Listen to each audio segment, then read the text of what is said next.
My name is the Reverend Martin Poole. I'm chair of the St Luke's Advice Service, which is a small charity in Brighton which helps people with benefit advice and debt counselling. In the current climate, we find that our services are really needed because of all the benefit changes and the knock-on effect that that's having to people's financial situations. So at the moment we're finding increased volumes of requests for our work, and we also need more volunteers to help with that.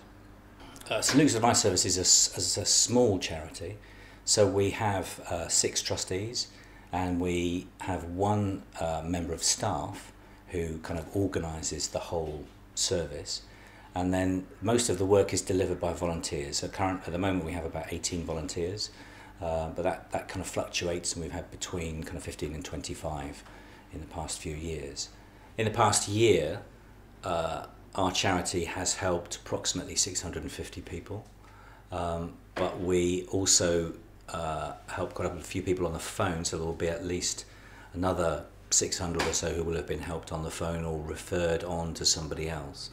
We deal with a huge range of people. When I first became vicar at St Luke's 3 years ago, I wanted to understand what St Luke's Advice Service did, so I sat in on a number of client interviews.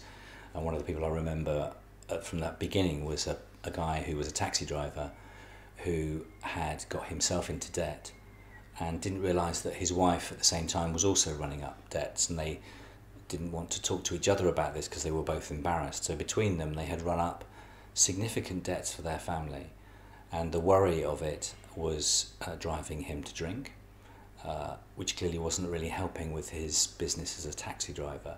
So there are a whole range of problems for him to sort out.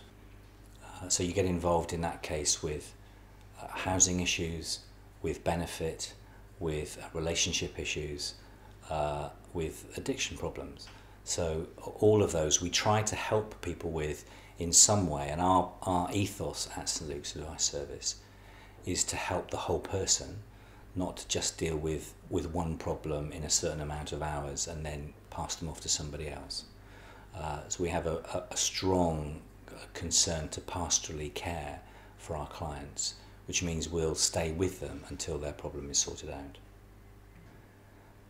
So this year we've used the money that we received from the Sussex Community Foundation to ensure that our volunteers are properly trained up in the new benefits, particularly the personal independence payments and also universal credit, which will be coming in later in the year.